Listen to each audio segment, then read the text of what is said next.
Hello നമസ്കാരം. മഴത്തോര മുംബൈയുടെ വരാനിരിക്കുന്ന ഒരു അടിപൊളി എപ്പിസോഡിൻ്റെ സ്റ്റോറിയാണ് പറയാൻ പോകുന്നത്. അങ്ങനെ അലീനയെ എല്ലാവരും കൂടി രക്ഷിച്ച് കൊണ്ടുവന്നിട്ടുണ്ട്. അതായത് ബാലചന്ദ്രൻ തന്നെ നേരിട്ട് പോയി അലീനയെ പൂട്ടിയിട്ട സ്ഥലത്ത് നിന്ന് കൊണ്ടുവരികയൊക്കെ ചെയ്തിട്ടുണ്ട്. അപ്പോൾ അതിനൊക്കെ ശേഷം സംഭവിക്കുന്ന ഒരു സ്റ്റോറിയാണ് പറയാൻ പോകുന്നത്. അപ്പോൾ എല്ലാവരും സ്റ്റോറി മുഴുവനായിട്ട് കേൾക്കുക, സപ്പോർട്ട് ചെയ്യുക കേട്ടോ. അതുപോലെ നമ്മുടെ ചാനലൊന്ന് ആദ്യമായിട്ട് കാണുന്നവരാണെങ്കിൽ ഒന്ന് സബ്സ്ക്രൈബ് ചെയ്യുക. അതുപോലെ വീഡിയോ ഒന്ന് ലൈക്ക് ചെയ്യാനും ഹൈപ്പ് ചെയ്യാനും മറക്കരുത്. അപ്പോൾ കൊല്ലപ്പള്ളിയിൽ തിരിച്ചെത്തുന്ന സമയത്ത് അപ്പോൾ കമലയാണെങ്കിലും ഹരിയാണെങ്കിലും ഒക്കെ ചോദിക്കുന്നുണ്ട്, എന്താണ് പ്രശ്നം, അലീനയെ പറഞ്ഞയച്ചോ, പ്ലാനൊക്കെ സക്സസ് ആയോ എന്നൊക്കെ ചോദിക്കുമ്പോൾ അതിന് കറക്റ്റ് മറുപടി ഒന്നും ആരും കൊടുക്കുന്നില്ല. അപ്പോൾ കമലയോട് കുടിക്കാനൊക്കെ എന്തെങ്കിലും എടുക്കാനൊക്കെ പറയാണ് ചെയ്യുന്നത്. അങ്ങനെ ഇവർ ഇപ്പോൾ എന്ത് പറയും? കമലയോടാണെങ്കിൽ സത്യങ്ങളൊന്നും പറയാൻ പറ്റത്തില്ല, കാരണം കമലയ്ക്ക് സത്യങ്ങളൊന്നും അറിയത്തില്ല. അതുകൊണ്ട് തന്നെ കമലയോട് ഒന്നും തുറന്ന് പറയുന്നില്ല. പക്ഷേ ഇവർ ഹരിയെ മാറ്റി നിർത്തിയിട്ട് കുറച്ച് കാര്യങ്ങൾ പറയുന്നുണ്ട്. ഹരിയോട് പറയുന്നുണ്ട്, ഇനി ഒരിക്കലും അലീനയെ ഉപദ്രവിക്കരുത്, നീ കടപ്പാട്ടൂർ പോയിട്ട് അവിടെ പ്രശ്നങ്ങളൊന്നും ഉണ്ടാക്കരുത്. അലീനയും ആ കടപ്പാട്ടൂർ വീടുമായിട്ട് നമ്മളുമായിട്ട് യാതൊരു വിധ പ്രശ്നങ്ങളും ഇല്ല. അലീനയെ അവിടെ നിന്ന് പറഞ്ഞയക്കാനോ അല്ലെങ്കിൽ അലീനയെ ഒരു മോശം രീതിയിൽ കാണാനോ ഒന്നും നീ ശ്രമിക്കരുത് എന്നൊക്കെ ഹരിയെ ഉപദേശിക്കുന്നുണ്ട് ഗംഗാധര മേനോൻ.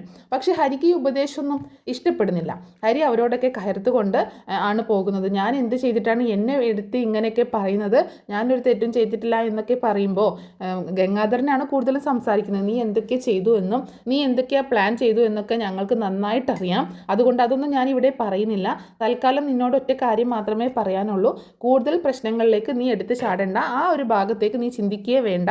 അലീനയെ ഒരു സഹോദരിയെ പോലെ ബബിതയും കൃഷ്ണയും നീ എങ്ങനെ കാണുന്നോ ആ രീതിയിൽ തന്നെ കാണണം എന്ന് തന്നെ പറയണം. പക്ഷേ ഹരിയാണെങ്കിൽ അവരോടൊക്കെ വളരെ ദേഷ്യപ്പെട്ടിട്ടാണ് റൂമിൽ നിന്ന് ഇറങ്ങിപ്പോകുന്നത്.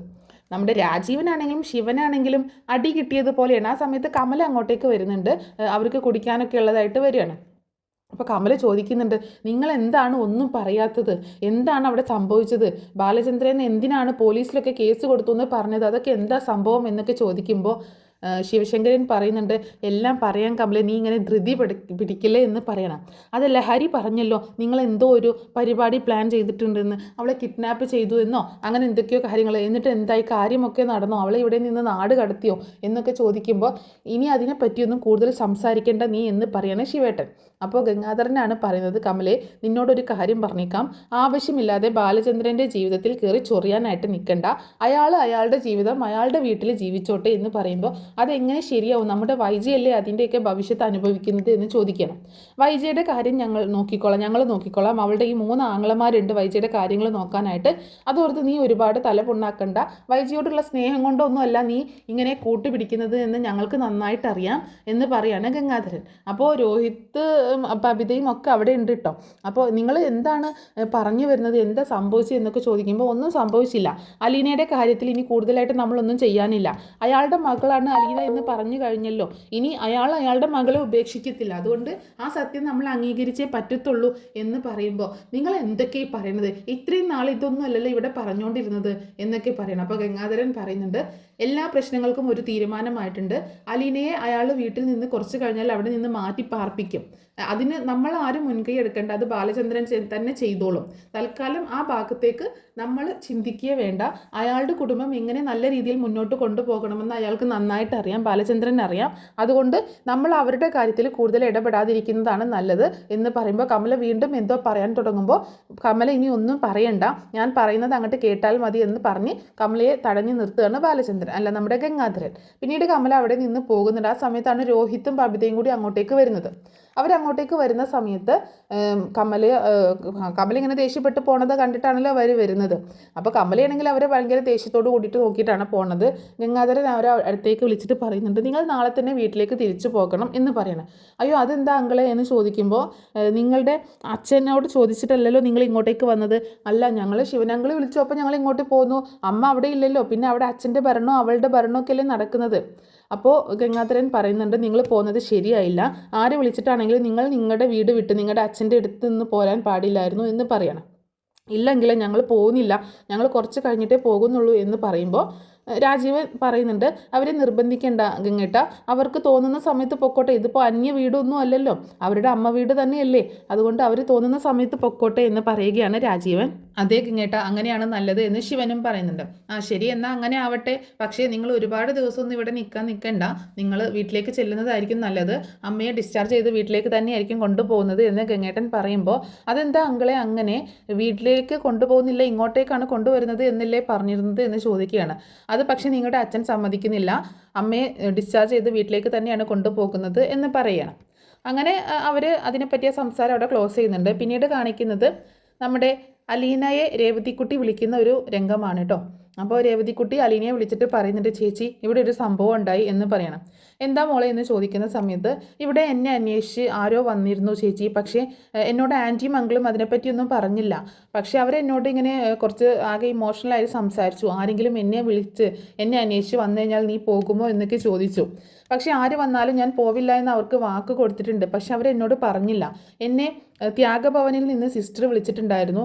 അവിടെ ആ അപ്പച്ചൻ അവിടെ അന്വേഷിച്ചു ചെന്നു. ഒരു മുത്തശ്ശൻ, കുറച്ച് പ്രായമുള്ള ഒരാളാണ്, അന്വേഷിച്ചു വന്നു. ഒരു 18 വയസ്സുള്ള ഒരു പെൺകൊച്ചിനെ അന്വേഷിച്ചാണ് വന്നത്. അപ്പോൾ നമ്മുടെ കഴക്കൂട്ടത്തുള്ള ഓർഫനേജിൽ പോയിട്ടാണ് അവർ അന്വേഷിച്ച് വന്നത്.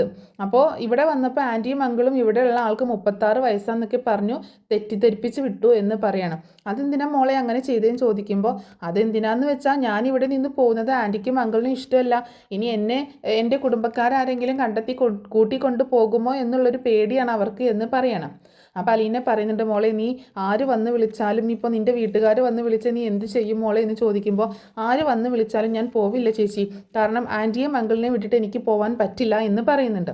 അപ്പോൾ എന്നിട്ട് ആ സിസ്റ്റർ എന്താ പറഞ്ഞത് എന്ന് ചോദിക്കുമ്പോൾ, എന്നെ അന്വേഷിച്ചായിരിക്കും എന്നാണ് സിസ്റ്റർ പറഞ്ഞത്. കാരണം 18 വയസ്സുള്ള ഒരു പെൺകുട്ടിയെ അന്വേഷിച്ചാണ് അവർ വന്നിട്ടുള്ളത്. അപ്പോൾ ഇനി ഒരിക്കൽ കൂടി ഇങ്ങോട്ടേക്ക് വരാനുള്ള സാധ്യതയുണ്ട്. ഞാൻ അങ്കിളിനോടും ആൻറ്റിയോടും ചോദിച്ചപ്പോൾ അവർ ഈ കാരണങ്ങളാണ് പറഞ്ഞത്. ഞാനെങ്ങാനും വിട്ടിട്ട് പോയാലോ എന്ന് ചോദിച്ചു.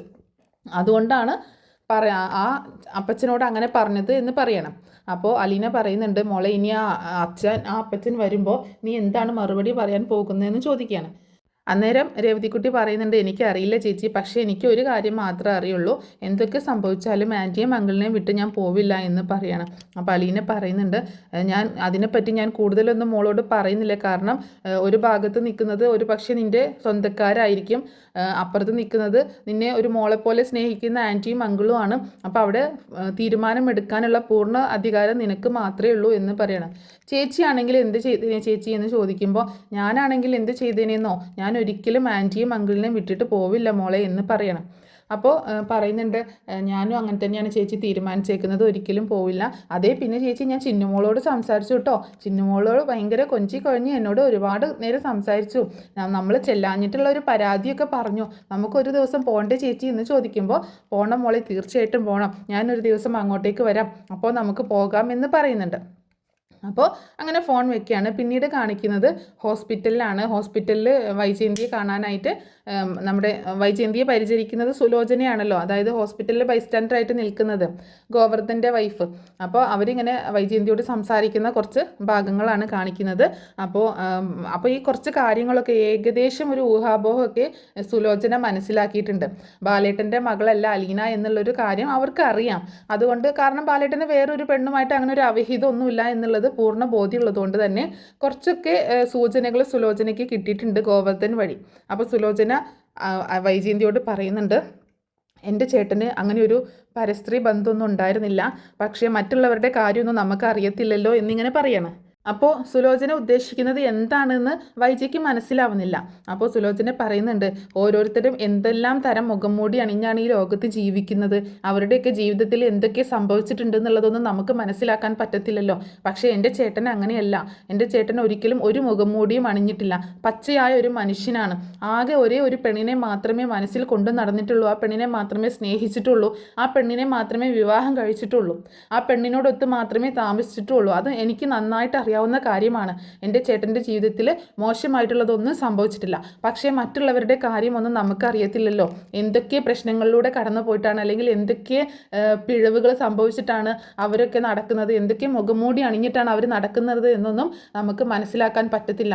അപ്പോൾ അങ്ങനെ എന്തോ ഒരു കാര്യം ഏട്ടൻ്റെ ജീവിതത്തിലും സംഭവിച്ചിട്ടുണ്ട്. അതുമാണ് ഏട്ടൻ ഇങ്ങനെയൊക്കെ ഇത്രയും ഇമോഷണലായിട്ട് ഇത്രയും ഭയങ്കര വാശിയും ദേഷ്യമൊക്കെ ആയിട്ട് പെരുമാറുന്നത് എന്നിങ്ങനെ പറയണം. അപ്പോൾ സുലോചനയുടെ സംസാരമൊക്കെ കേട്ടിട്ട് വൈജിക്ക് എന്തോ പന്തിയേട് തോന്നുന്നുണ്ട്. എന്നിട്ട് സുലോചന ഇങ്ങനെ പറയുന്നുണ്ട്, ഓരോരുത്തരും ഇങ്ങനെ നടക്കുന്നത് ഓരോ മുഖംമൂടി അണിഞ്ഞിട്ടാണെന്നൊക്കെ പറയുമ്പോൾ വൈജിക്ക് ഭയങ്കര പേടി തോന്നുക കേട്ടോ. എന്താണ് ഇവൾ ഉദ്ദേശിക്കുന്നത്? ഇവൾ എന്തെങ്കിലും കാര്യങ്ങൾ അറിഞ്ഞോ? എന്തെങ്കിലുമൊക്കെ എന്തപ്പോൾ ഇങ്ങനെയൊക്കെ പറയാൻ മാത്രം എന്താണുള്ളത് എന്നൊക്കെ ഇങ്ങനെ ചിന്തിക്കണം. അപ്പോൾ അലീനയെക്കുറിച്ചാണ് സുലോചന പിന്നീട് പറയുന്നത്. എന്നിട്ട് പറയുന്നത്, ആ കൊച്ച് നല്ലൊരു പെൺകൊച്ചാണ്, കണ്ടാൽ ശരിക്കും പറഞ്ഞാൽ ബാലേട്ടൻ്റെ മകളായിട്ടല്ല എനിക്ക് തോന്നിയിട്ടുള്ളത് കേട്ടോ. എപ്പോഴും ഞാൻ ആ കൊച്ചിനെ, ഞാൻ ഇവിടെ ഹോസ്പിറ്റലിൽ വന്ന സമയത്താണ് കാണാൻ തുടങ്ങിയത്. പക്ഷേ ആ കൊച്ചിനെ കണ്ടിട്ടുണ്ടെങ്കിൽ വൈചേച്ചിയുടെ അതേ മുഖച്ഛായയാണ്, വൈചേച്ചിയെ പോലെ തന്നെയാണ്. വൈചേച്ചിയുടെ മകളാണെന്ന് പറഞ്ഞു കഴിഞ്ഞാൽ, ആ കൊച്ച് അലീന വൈചേച്ചിയുടെ മകളാണെന്ന് പറഞ്ഞു കഴിഞ്ഞാൽ ആരാണെങ്കിലും വിശ്വസിച്ച് പോകും. അത്രയും രൂപസാദൃശ്യം ഉണ്ട്. വൈചേച്ചിയുടെ ചെറിയ കാലമൊക്കെ ഞാൻ കണ്ടതാണല്ലോ, കുട്ടിക്കാലത്തുള്ള ആ ചിത്രമൊക്കെ നോക്കുകയാണെങ്കിൽ ഏകദേശം ആ ഒരു കട്ടൊക്കെ അലീനയിൽ കാണുന്നുണ്ട് എന്ന് പറയണം. ഇത് കേട്ടുമ്പോൾ ആകെ ഷോക്കായിട്ട് ഇങ്ങനെ ഇരിക്കുകയാണ്. അവിടെ ഇരിക്കില്ല, അവിടെ കിടക്കുകയാണ് വൈജ. ഇതൊക്കെ കേൾക്കുമ്പോൾ ആകെ ഷോക്കായി പോവാണ്. പെട്ടെന്ന് ആ സമയത്ത് വൈജയ്ക്ക് എന്ത് മറുപടി പറയണമെന്നൊന്നും അറിയില്ലല്ലോ, മറുപടി പറയാനും പറ്റത്തില്ല. അപ്പോൾ ഇവൾ വീണ്ടും ഇങ്ങനെ സുലോചന ഇങ്ങനെ പറഞ്ഞുകൊണ്ടിരിക്കുകയാണ്, ശരിക്കും വൈജേച്ചിയുടെ അതേ രൂപസാദൃശ്യമാണ് അലീനയ്ക്കുള്ളത്. വൈജേച്ചിയുടെ മകളാണെന്ന് പറഞ്ഞാൽ ആരാണെങ്കിലും വിശ്വസിച്ച് പോകും. ഞാനും ഒറ്റ നോട്ടത്തിൽ കണ്ടപ്പോൾ പെട്ടെന്ന് എനിക്ക് വൈജേച്ചിയുടെ മുഖമാണ് ഓർമ്മ വന്നത് അലീനയെ കണ്ടപ്പോൾ എന്നൊക്കെ പറയുന്നുണ്ട്. അപ്പോൾ വൈജിങ്ങനെ ആകെ ടെൻഷൻ അടിച്ച് ഇവൾ എന്തൊക്കെയാണ് പറഞ്ഞു വരുന്നത് എന്നൊക്കെ ഓർത്തിങ്ങനെ കിടക്കുകയാണ്. ആ സമയത്താണ് സിസ്റ്റർ അങ്ങോട്ടേക്ക് വരുന്നത്. അപ്പോൾ സിസ്റ്റർ ചോദിക്കുന്നുണ്ട്, ആരുടെ കാര്യമാണ് പറയുന്നത് എന്ന് ചോദിക്കുമ്പോൾ, ഞാനിവിടെ നിൽക്കുന്ന കുട്ടിയിലെ അലീന, അവളെക്കുറിച്ച് പറഞ്ഞതാണ് ചേച്ചിയോട് എന്ന് പറയണം. ആ ഇവരുടെ മൂത്ത മകളാണെന്നല്ലേ ആ കുട്ടി പറഞ്ഞത്, പക്ഷെ അങ്ങനെയല്ലേ, ഇവർക്ക് ആ കുട്ടിയോട് ഭയങ്കര ദേഷ്യം പോലെയൊക്കെയെന്ന് സിസ്റ്റർ ചോദിക്കുമ്പോൾ, അതാണ് ഞാനും പറഞ്ഞുകൊണ്ടിരുന്നത്, ശരിക്കും അലീനയെ വൈജേച്ചിയും ഒരേ പോലെയല്ലേ തോന്നുന്നത് എന്ന് ചോദിക്കുമ്പോൾ സിസ്റ്ററും പറയുന്നുണ്ട്, ശരിക്കും കണ്ടാൽ അമ്മയും മോളും പോലെ തന്നെയാണ് ഉള്ളത്, അതേ മുഖ സാദൃശ്യമൊക്കെ ഉണ്ട് എന്ന് ആ സിസ്റ്ററും പറയണം. അപ്പോൾ ഇതുകൂടി കേൾക്കുമ്പോൾ വൈജിക്ക് ഭയങ്കര ദേഷ്യം വരുന്നുണ്ട്. പക്ഷെ എന്തൊക്കെയോ സംതിങ് റോങ്, എന്തൊക്കെയോ ഒരു പേടിയും തോന്നുന്നുണ്ട് വൈജിക്ക്. അങ്ങനെ പെട്ടെന്ന് ഗോവർദ്ധൻ അങ്ങോട്ടേക്ക് വരുന്നുണ്ട്. അപ്പോൾ ഗോവർദ്ധൻ സുലോചനയോട് പറയുന്നുണ്ട്, അലീന വരുന്നുണ്ട്, നീ പൊക്കോ എന്ന് പറയണം. അങ്ങനെ എന്നാൽ ഞാൻ പോട്ടെ ചേച്ചി എന്ന് പറഞ്ഞിട്ട് സുലോചന വൈജിയോട് യാത്ര പറഞ്ഞിട്ട് പുറത്തേക്ക് ഇറങ്ങുകയാണ്. അങ്ങനെ അവർ പുറത്തെത്തുമ്പോൾ അലീനയും ബാലചന്ദ്രനും കൂടെ വരുന്നുണ്ടായിരുന്നു. അപ്പോൾ അലീനയോട് ചോദിക്കുന്നുണ്ട്, മോളെ എന്ത് പറ്റിയതാണ് നിനക്ക് കുഴപ്പമൊന്നുമില്ലല്ലോ എന്ന് ചോദിക്കുമ്പം, എനിക്കൊരു കുഴപ്പമില്ല ആൻറ്റി എന്ന് പറയണം. നിനക്ക് എന്തെങ്കിലും ബുദ്ധിമുട്ടുണ്ടെങ്കിൽ വീട്ടിലേക്ക് പോക്കോ, ഞാനിവിടെ നിന്നോളാം, എനിക്ക് കുഴപ്പമൊന്നുമില്ല എന്ന് സുലോചന പറയുമ്പോൾ, വേണ്ട ആൻറ്റി, രാത്രി ഇരുന്നതല്ലേ, ഞാൻ നിന്നോളാം, എനിക്ക് കുഴപ്പമൊന്നുമില്ല എന്ന് പറഞ്ഞിട്ട് അലീന ഹോസ്പിറ്റലിൽ വൈജയുടെ അടുത്തേക്ക് ചെല്ലുകയാണ്. അതുപോലെ സുലോചന വീട്ടിലേക്ക് പോകുന്നുണ്ട്. അപ്പോൾ നെക്സ്റ്റ് ഇതിൻ്റെ ഒരു ബാക്കി സ്റ്റോറിയായിട്ട് ഞാൻ നെക്സ്റ്റ് ഒരു വീഡിയോ ഇട്ട് വരുന്നതായിരിക്കും. അപ്പോൾ ഇത്രയേ ഉള്ളൂ ഇന്നത്തെ എപ്പിസോഡ്. അപ്പോൾ സ്റ്റോറി എല്ലാവർക്കും ഇഷ്ടമായിട്ടുണ്ടാവുമെന്ന് കരുതുകയാണ്. ഇഷ്ടമായെങ്കിൽ ഒന്ന് സപ്പോർട്ട് ചെയ്യാൻ മറക്കരുത്, ഒന്ന് സബ്സ്ക്രൈബ് ചെയ്യാനും അതുപോലെ വീഡിയോ ഒന്ന് ലൈക്ക് ചെയ്യാനും ഹൈപ്പ് ചെയ്യാനും മറക്കരുത്. പിന്നെ ഓരോ ദിവസം കഴിയുന്തോറും നമ്മുടെ മഴത്തോര് മുംബൈയിൽ ഒരുപാട് സംഭവബഹുലമായ പ്രശ്നങ്ങളും സംഭവബഹുലമായ ഒരുപാട് കാര്യങ്ങൾ നടക്കുന്നുണ്ട്. അപ്പോൾ അതിൻ്റെയൊക്കെ ഒരു സ്റ്റോറി വരും ദിവസങ്ങളിലായിട്ട് അപ്ലോഡ് ചെയ്യുന്നതായിരിക്കും. അപ്പോൾ അത് മിസ്സാവാതിരിക്കാനായിട്ട് എല്ലാവരും ചാനലൊന്ന് സബ്സ്ക്രൈബ് ചെയ്ത് സപ്പോർട്ട് ചെയ്യണേ.